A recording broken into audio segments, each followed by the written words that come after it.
오늘 본문은 이미 제가 청아람교회에서 한번 했던 설교이기도 합니다. 근데 오늘은 조금 다른 각도에서 이 본문 말씀을 좀 보도록 할게요.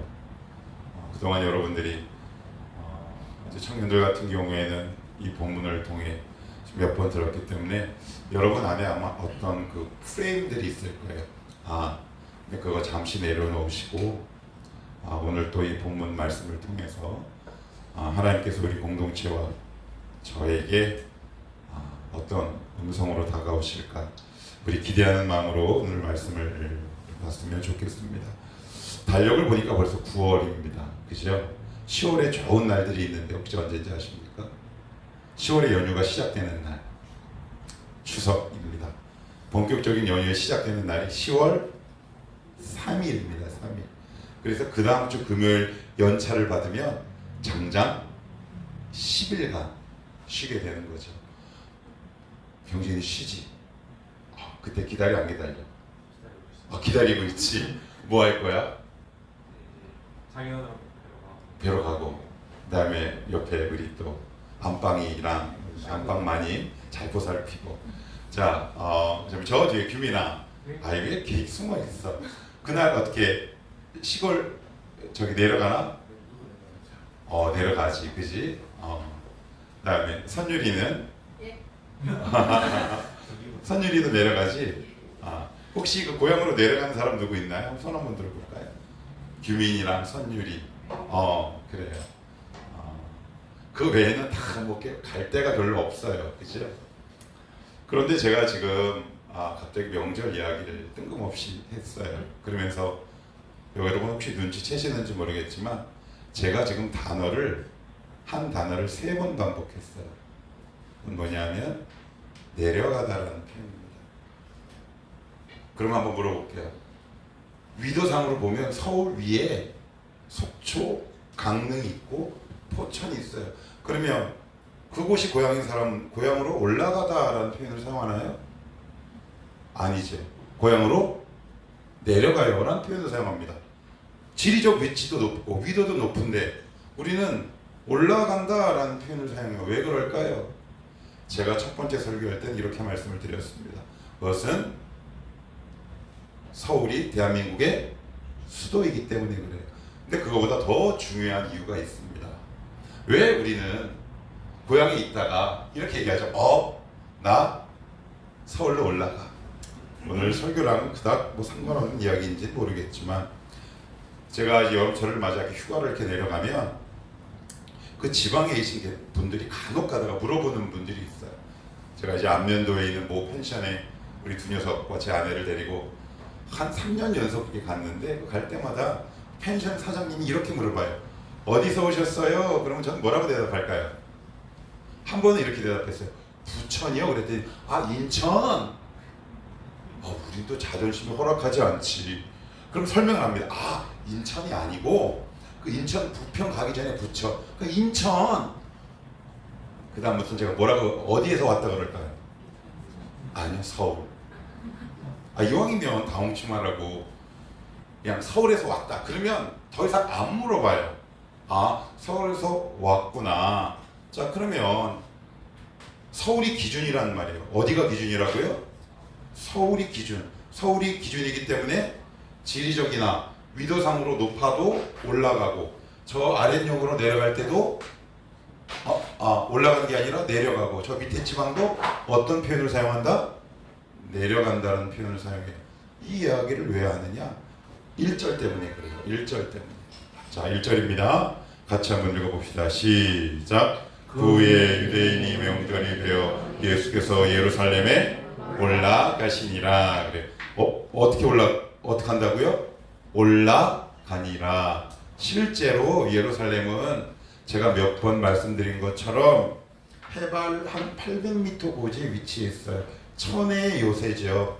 그래서 외국에서 쳐들어오는 이방 민족들을 방어하기 굉장히 특화된 요새이기도 합니다. 그런데 제가 여기 나오는 단어를 한번 찾아봤어요. 그랬더니 요 올라가다라는 단어를 사도행전에 어떤 상황이 됐었냐면 예수님께서 부활 이후에 하늘로 승천할 때 이 단어를 사용합니다. 부활해서 승천해서 어디로 갑니까? 하늘에. 하늘에 누가 계십니까? 하나님.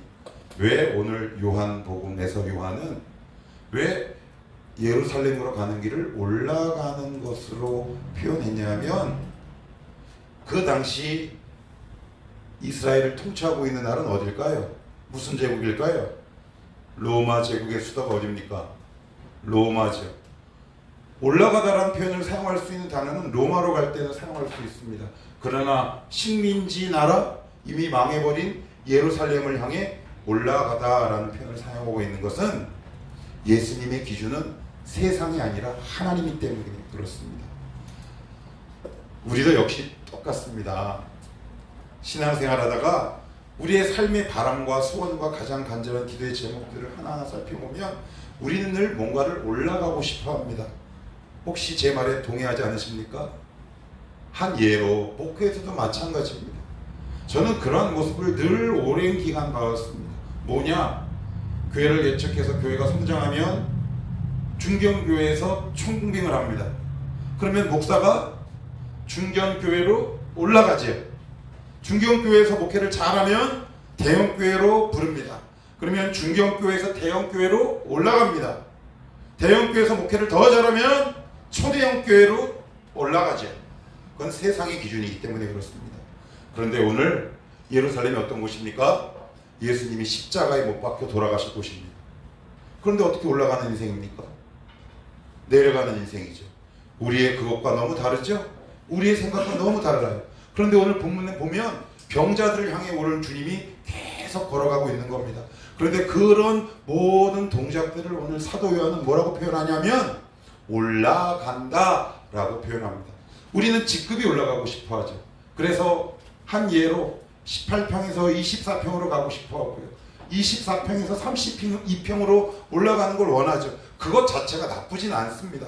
그러나 내가 지금 정말 하나님을 기준 삼아 살아가고 있는가, 아니면 세상의 기준을 기준으로 삼아 살아가고 있는가 라고 점검해 보자고 오늘 이 말씀을 드리고 있는 겁니다. 지금 한번 그러면 내 삶을 한번 점검해 봅시다. 여러분은 지금 올라가는 인생입니까? 아니면 내려가는 인생입니까?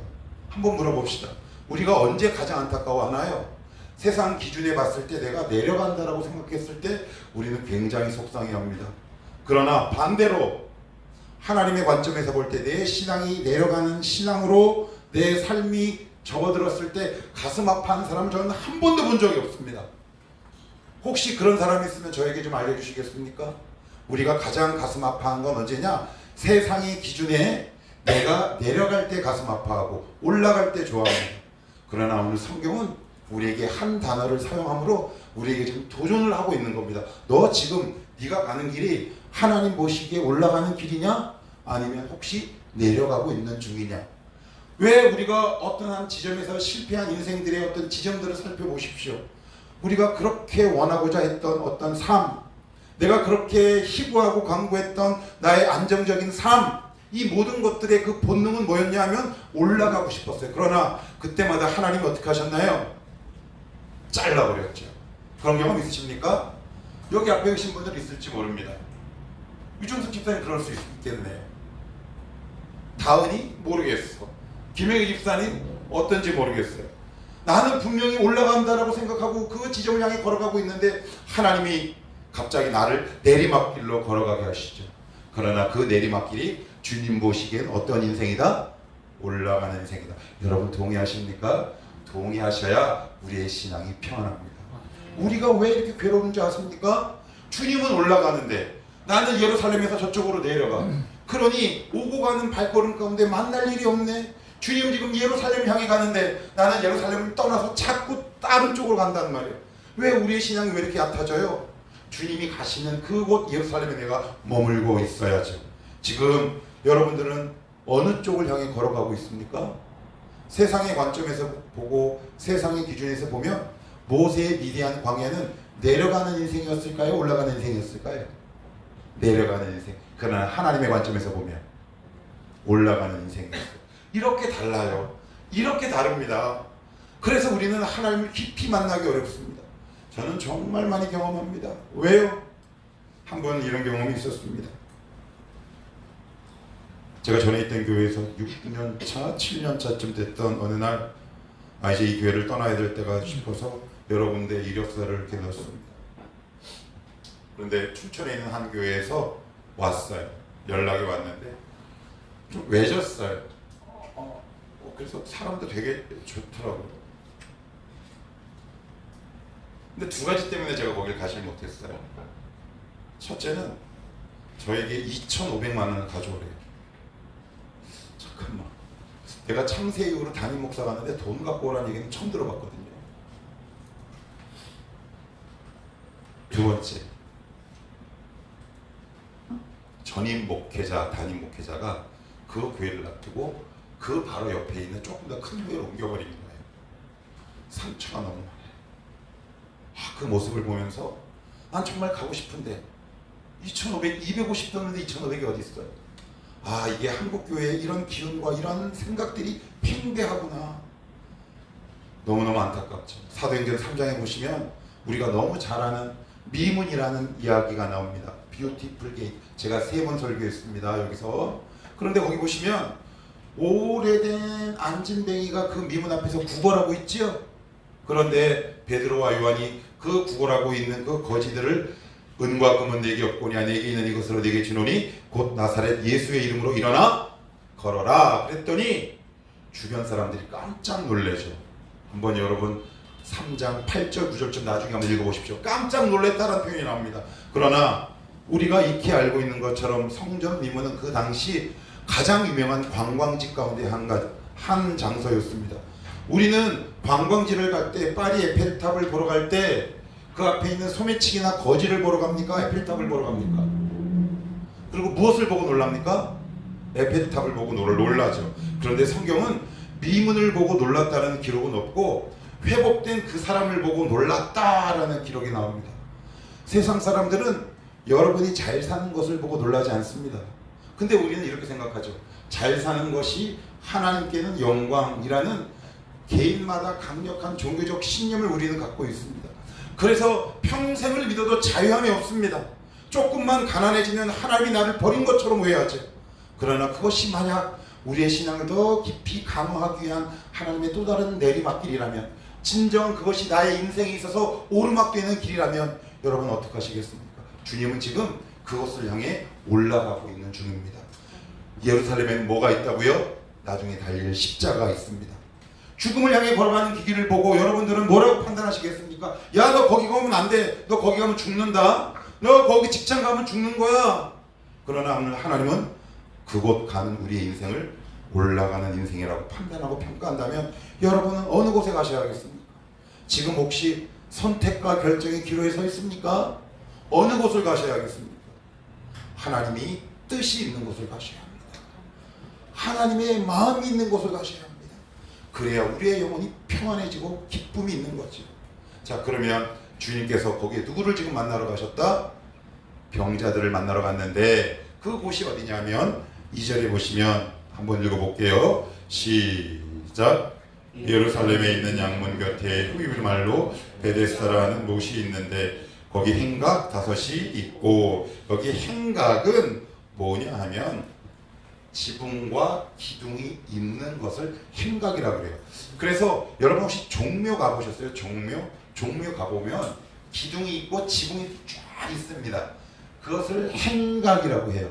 여기 왜 행각이 있냐면 요 쌍둥이 연못인데 요 베데스다는 양문이 쉽게이트, 성전에서 제사 드리는 양들이 이렇게 들어갔다 나왔다 하는 문이에요. 그러면 제사 지내기 위해서는 피가 나올 거 아니에요. 그럼 뭐가 필요해요? 물이 필요하죠. 그곳에 행각이 이렇게 있는데 거기에 한 전설이 내려와요. 뭐냐면 천사가 내려왔다가 올라간 다음에 가장 먼저 가는 사람이 병이 낫는다. 우리나라 동화랑 너무 비슷하죠. 그런데 더 웃긴 건 뭔지 아세요? 그 사실을 믿는 사람들이 요렇게나 많대요. 3절. 그 안에 어떤 병자예요? 많은 병자가. 이게 무슨 얘기예요? 그 사실을 믿는 사람들이 많지요? 예, 교회에 다니는 사람 가운데도 자기 종교적 신념을 믿는 사람들이 굉장히 많습니다. 무슨 얘기냐? 이렇게 하면 복 받을 거야. 이렇게 하면 치유될 거야, 이렇게 하면 내가 은혜 받을 거야 라는 자기만의 종교적 체계와 신념을 갖고 있는 사람들이 너무나 많습니다. 그러나 거기엔 예수가 없죠. 거기에는 복음이 없습니다. 여러분들이 그동안 말씀에 떠나서 내가 세운 이 믿음의 체계와 신념을 예수를 제대로 만나서 깨지지 않으면 우리는 평생 예수를 깊이 만나기 어렵습니다. 오늘 그 말씀하고 있는 겁니다. 우리 더 안으로 들어가 보십시다. 성경에서 뭐라고 얘기하느냐? 그 안에 어떤 병자요? 많은 병자, 이렇게 합니다.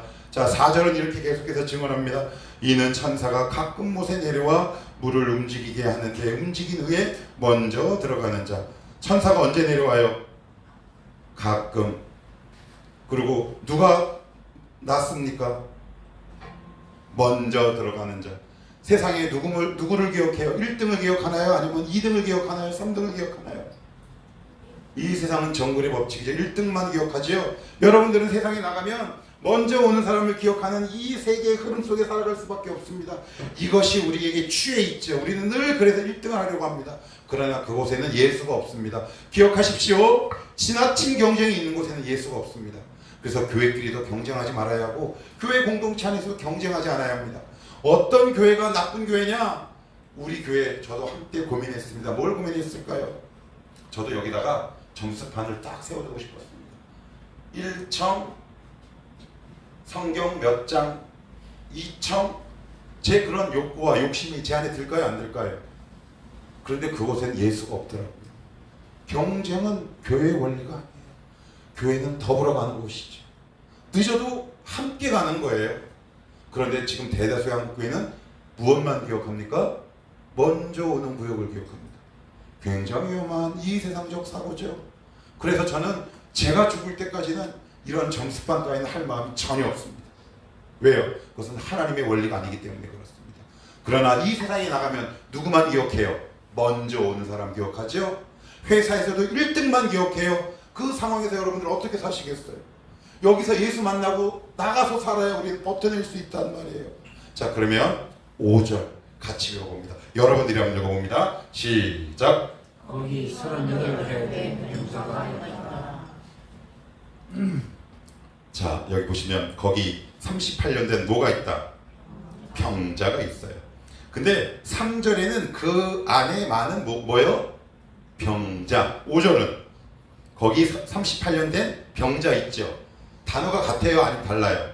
같지요? 근데 헬라어 성경 보면 달라요. 많은 병자는 그냥 병자라고 되어 있는데 5절에서는 사람이라고 봅니다. 하나님은, 우리 주님은 지금 사람을 만나러 가는 겁니다. 사람을 고치러 가는 겁니다. 세상 사람들은 병자라고 손가락질하죠. 네가 38년 동안 낫지 못했지? 문제가 있을 거야. 그런데 하나님은 우리를 향해 병자라고 취급한 적이 한 번도 없습니다. 사실 제가 창피한 고백을 하면 지금은 그런 마음이 되게 완화됐는데, 예전에 열정이라는 이름으로 어떻게 했냐면 제 나름대로 믿음의 섹트를 구분했어요. 딱 정상, 비정상, 또라이, 정상, 고쳐야 될 자, 수술해야 될 자. 그런데 우리 주님은 따로 구분하지 않으시더라고요. 뭉뚱그려서 뭐라고 보냐면 사람이라고 봐요. 저와 여러분을 사람. 여러분, 우리 가운데 질병이 있어요, 없어요? 영혼의 질병이. 38년이면 우리 안에 그동안 오랫동안 반복되어서 실패되어 누적된 쌓인 나도 외면하고 싶은 실패의 쓴뿌리가 있어요, 없어요? 있죠. 그럼에도 불구하고 우리 주님은 우리를 향해 사람이라고 보고 있는 겁니다. 하나님이 우리를 사람으로 보고 있다면 나도 나를 사람으로 볼 수 있어야 합니다. 나도 저 사람을 사람으로 볼 수 있어야 합니다. 믿지 않는 우리 부모도 사람으로 볼 수 있어야 합니다. 왜 우리가 그에게 사랑을 품지 못할까요? 병자라고 내가 단정짓기 때문에 그렇습니다. 직장에 병자 같은 영혼이 있습니까? 오늘 이 시선과 마음으로 출근하게 되기를 축복합니다. 하나님, 병자가 아니군요. 주님의 마음으로 다가간 사람에 불과했군요. 이 마음을 저는 나중에 알았습니다. 우리 아버지를 저는 비정상, 사이코, 알코올 중독자, 나에게 상처만 준 병자, 그러나 내가 예수를 만나고 나서 내 마음이 치유되니 지금은 불쌍합니다. 너무 불쌍해요. 왜요? 예수를 만나지 못했거든요. 그래서 제 집에 가면 저희 아버님이 살아계실 때 뭐라고 저에게 얘기했냐면 알코올 중독자 아들. 이 말 듣고 싶으십니까? 저는 그 이야기를 듣고 살았습니다. 그러나 주님은 나를 알코올 중독자 아들이 아니라 하나의 사람으로 저를 만나주셨어요. 여러분들도 늘 마찬가지입니다. 내 뜻대로 해서 잘 안 되는 믿음의 결단들이 있습니다. 있어요, 없어요? 있지요. 그럴 때 우리 마음 가운데 어떤 생각이 듭니까? 안 되는구나. 쓴뿌리가 올라옵니다. 그럴 때 이 말씀을 기억하셔야 합니다. 하나님이 오늘도 나를 여전히 뭐라고 보고 계신다? 사람으로. 그러면 우리 부모님은, 내 직장 동료는, 내 믿지 않는 친구는 우리 하나님이 뭐라고 보고 계실까요? 또라이? 하나님이 나를 사람으로 보신다면 내 친구와 지인들도 사람으로 보고 계신다는 말입니다. 우리가 누군가에게 전도할 때 전도가 잘 안 되는 경우가 있습니다. 왜요? 그 사람에게 받은 상처가 있거든요. 그래서 내 안에는 그 사람이 하나의 병자처럼 느껴지죠. 하나님, 저 병자에게는 제가 복음을 전할 수 없습니다. 그러나 오늘 본문은 우리에게 이렇게 말씀하고 있는 거죠. 너도 병자지만 나도 너를 사람으로 봤다. 그러니 너도 타인을 사람으로 바라보라. 이 있으십니까? 이 일을 제기할 수 있겠습니까? 지금 병자 같은 영혼이 여러분 주변에 있으십니까? 그에게 마음의 문을 열기가 어렵습니까? 그렇다면 이 본문을 기억하며 이렇게 기도하십시오. 하나님, 주님이 저를 받듯이 주님의 마음으로 누군가를 보게 하옵소서. 전도할 때 정말 말문이 열리지 않는 사람이 있습니다. 그러나 오늘 주님은 이 38년 된 병자를 무엇으로 봤다? 사람으로 봤다. 저와 여러분을 사람으로 보고 계세요. 그러니 나도 나를 사람으로, 나도 타인을 사람으로 보는 시야의 전환이 우리 가운데 필요한 거겠죠. 그러면서 이제 치유가 더 깊어집니다. 자, 이제 그러면서 먼저 그 사람을 찾아가십니다. 여러분, 병자를 찾아간다고 생각하면 얼마나 힘든 줄 아세요? 예를 들면 그런 거 있잖아요. 제가 저 사람의 병 때문에 내가 뭔가 질병이 옮거나 상처를 받았다고 생각하면 마음에 거리낌이 생겨서 누군가에게 말 거는 게 어려워요, 힘들어요? 힘들어요. 그러나 저도 사람이다라고 생각해 보십시오. 저 참 많이 경험합니다. 목회자는 목회 가장 일선에 있잖아요, 신앙이. 그래서 여러분들은 이해하지 못하겠지만 다양하게 영적인 공격들과 상처를 받아요. 그런데 그것이 제 안에 딱 해서 누적이 되고 거리낌이 되면 누군가에게 이렇게 품을 넓게 열고 다가가기가 어려워요. 왜요? 제 안에 병자라는 선입견이 남아있기 때문에. 그러나 제가 여러분을 사람으로 볼 때, 성도로 볼 때 여러분의 눈맞춤과 여러분과 허그하는 것과 여러분의 악수하는 것이 거리낌이 제 안에 없게 되는 거죠. 혹시 이 공동체 안에 그런 사람이 있으십니까? 우리 집안에 그런 사람이 있으십니까? 이따가 기도할 때 이렇게 여러분 하나님께 간구하십시오. 하나님, 그 영혼을 병자가 아니라 사람으로 보게 하옵소서. 왜요? 병자인 나도 하나님이 무엇으로 보셨기 때문에? 사람으로 보셨기 때문에 그렇습니다. 두 번째, 그 다음 어디를 보시냐면 6절 7절입니다. 6절 7절입니다. 시작. 예수께서 그 누운 것을 보시고 병이 벌써 오래된 줄 아시고 이르시되 내가 낫고자 하느냐. 병자가 내가 주여 우리 움직일 때에 나를 못에 넣어주는 사람이 없어 내가 가는 동안에 다른 사람이 먼저 내려가나이다. 자, 여기 보시면 7절에 다른 사람이 어떻게 해요? 먼저 1등으로 내려갑니다 라고 얘기합니다. 그런데 주님이 뭐라고 그에게 질문하세요? 내가 낫고자 하느냐. 그러면 우리 치환을 한번 해보자고요. 우리 한번 바꿔보자고요. 입장을, 역지사지. 만약에 이 병자가 여러분이에요. 근데 주님이 어느 날 하나님 안 찾는데 어느 날 누가 와가지고 여러분 정말 낫기 원하십니까? 그러면 여러분 뭐라고 대답해야지 정상적인 범위 안에 들어오는 겁니까? 첫 번째, 당신이 정말 날 고칠 수 있어요? 문맥으로 이상해요? 자연스럽죠. 아니면 당신은 나 못 고쳐요. 뭐 이것도 그럴 수 있어요. 아니면 맞아요, 고쳐주세요. 뭐 이런 대답들이 있을 거 아니에요. 그런데 주님이 질문하는 의도와 전혀 다르게 뭐라고 얘기했냐면 다른 사람이 나를 먼저 도와주지 않아서 제가 요 모양 요 꼴입니다 라고 얘기하는 겁니다. 왜 이런 대답을 할까요? 왜 이런 대답을 할까요? 지금 주님의 질문에 맞는 답인가요? 전혀 달라요. 왜 그러냐면 주님의 음성이 안 들려요. 왜요? 그의 마음은 지금 베데스다에 가 있거든요. 베데스다에 가 있습니다. 여러분들 여기 여러분들 각자 어릴 때부터 쌓아온 믿음의 신념과 종교적 체계들이 있습니다. 근데 거기에 딱 꽂혀 있으면 하나님이 여러분들에게 말씀으로 하실 때 엉뚱하게 대답합니다. 저 같으면 이렇게 대답할 것 같아요. 주님, 저 38년 동안 너무 힘들었습니다. 저 고쳐주십시오. 이래야 되는 거 아닙니까? 그런데 이 주님의 질문과 전혀 다른 방향으로 지금 대답을 하고 있습니다. 왜요? 그의 시선은 지금 어디가 있다? 베데스다에 가 있어요. 그게 나를 고쳐줄 줄 알고 있는 거예요. 그러면서 뭐라고 얘기해요?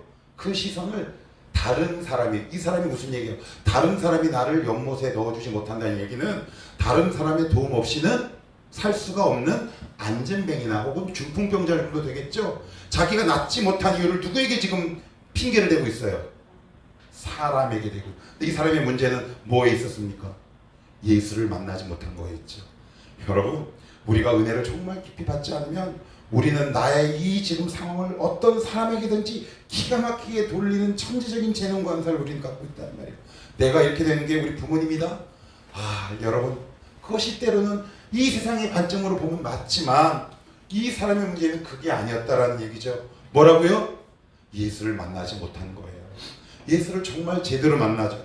그리고 나서는 주님이 시간이 가서 세 번째 마무리하겠습니다. 자, 이제 여기 보고 오늘 말씀을 마칠게요. 8절입니다. 8절 시작. 예수께서 이르시되 내 자리를 들고 걸어가라. 이 자리를 영어 성경으로 봤더니 매트라고 되어 있어요. 매트. 자, 몇 년 병자예요? 38년 병자예요. 그럼 매트의 상태가 어떨까요? 잘 상상이 안 가죠? 저의 경험을 두고 얘기를 해볼게요.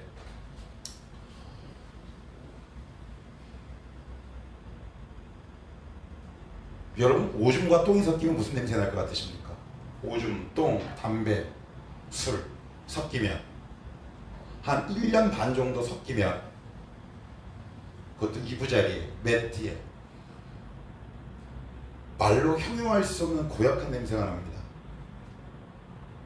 그래서 저는 어릴 때 굉장히 친구들과 어울리는 게 힘들었다고 제가 전에 한번 말씀드렸어요. 왜요? 똥내. 똥내. 누구한테요? 나에게. 그럼 매트는 무슨 내가 날 것 같으세요? 똥내 나죠. 그러면 회복됐잖아요. 그럼 매트를 버리고 가야 돼요? 아니면 지고 가야 돼요? 여러분 같으면 어떻게 하고 싶으세요? 버려야죠. 이거 보면 지긋지긋해. 그죠? 이걸 보면 트라우마가 생기는 거야. 와, 내가 예전에 이렇게 아팠었지. 그런데 그걸 알면서 왜 주님은 내 매트를 들고 걸어가라 라고 말씀하실까요? 중요한 이유가 있습니다. 한번 잘 생각해 봅시다. 그 당시는 지금과 달리 의학적 기술이 훨씬 못할 때예요. 38년 된 병자가 일어나는 일이 있을까요? 없을까요? 없죠. 그러면 38년 된 병자가 사람으로 회복되고 쭉 걸어갔을 때 제가 38년 동안 병자였어 라는 증표가 뭐 있을까요? 매트 외에는 없는 거예요. 저 매트 보니까 제 38년 된 진성이가 예전에 그 자리 깔고 있던 그 색이랑 똑같은데 그거 맞아. 우리 주님은 왜 매트를 들고 가느냐? 진성아, 사랑하는 청아람 식구들아, 네 인생 속에 던져버리고 싶은 냄새나는 매트와 같은 상황이나 사람이 있을 수 있어. 그러나 그거 아니, 너 그 문제를 하나님을 찬양하고 이것이 치유됐음을 고백하는 간증의 소재로 삼아라 라는 의미에서 매트를 들고 와라는 거예요. 이거 보십시오. 저를 보고 안 믿으시면 이 매트라도 보고 좀 믿어주세요. 그래서 하나님은 그 매트를 어깨에 딱 메고 걸어가라 라고 말씀합니다. 지금 여러분 가운데 혹시 매트가 있으십니까? 버리고 싶은 매트가 있으십니까? 이거 그냥 버렸으면 좋겠는데 하나님이 오늘도 메고 가라는 게 있으십니까? 왜 메고 가라는 줄 아세요? 너 이 문제를 통해 나중에 간증하라. 이 문제를 통해 나중에 나에게 찬양 돌려야 될 책임이 너에게 있다. 여러분, 우리는 그런 존재들입니다. 근데 우리는 이 매트가 마음에 들지 않죠. 그냥 계속 버리고 싶어요. 저에게도 버리고 싶은 과거가 있고 시절이 있고 시간이 있고 상황이 있고 한계가 있죠. 그러나 하나님은 늘 동일하게 그것을 메고 가시게 하셨어요. 그래서 늘 저는 밖에 나가서 아버지의 이야기를 한 번도 하지 못했어요. 나 그냥 옆 동네에서 왔어. 그러고 나서 8시 어둑어둑해지면 애들 다 들어가면 이렇게 쓱 들어가가지고 담배꽁초를 주워가죠. 왜요? 돌아가신 아버님이 담배를 엄청 피셨거든요. 버스 정류장에서 떨어져 있는 그 담배꽁초의 그 휴지통에서 담배꽁초를 이렇게 주머니에 넣어갖고 가요. 이렇게 가는 거지요. 너무 괴로웠어요. 그러나 지금은 저에게 하나님을 찬양하기 위한 찬양의 소재로 바뀌었어요. 하나님의 살아계심을 간증할 수 있는 간증의 소재가 되었습니다. 여러분, 그래서 매트는 버리는 것이 아니라 어떻게 하라고요? 들고 걸어가라. 오늘 어떤 단어가 여러분 가운데 울림이 있으셨습니까? 하나님이 오늘 여러분들에게 어떤 문장으로 다가오셨습니까? 올라가는 것, 매트를 들고 가는 것. 기억하십시오. 세상의 기준과 하나님의 기준. 여러분의 지금 인생이 막 올라가고 있습니까? 그것이 과연 누구의 기준이란 말입니까? 여러분들의 인생이 내리막을 걷고 있는 것 같습니까? 그 기준이 누구의 기준입니까? 말씀의 기준입니까? 아니면 내 기준입니까? 하나님 보시기에 내가 올라가고 있다면 그렇다고 믿는 겁니다. 그럴 때 그 인생이 복되고 아름답다. 여러분의 인생이 결국 내리막길을 걷는 것 같지만 하나님은 우리 인생을 내리막길로 인도하지 않는다. 우리는 늘 하늘로 올라갈 존재이기에 그 하늘로 점점 가깝게 우리의 삶을 인도하시는 분이죠. 그러니 그런 하나님을 믿고 여러분 양 어깨에 있는 냄새나는 매트, 냄새나는 사람, 냄새나는 상황, 그 사람 버리지 마시고 끝까지 찬양과 간증의 소재로 삼으며 믿음의 길을 잘 걸어가는 복된 삶이 되시기를 주님의 이름으로 축복합니다.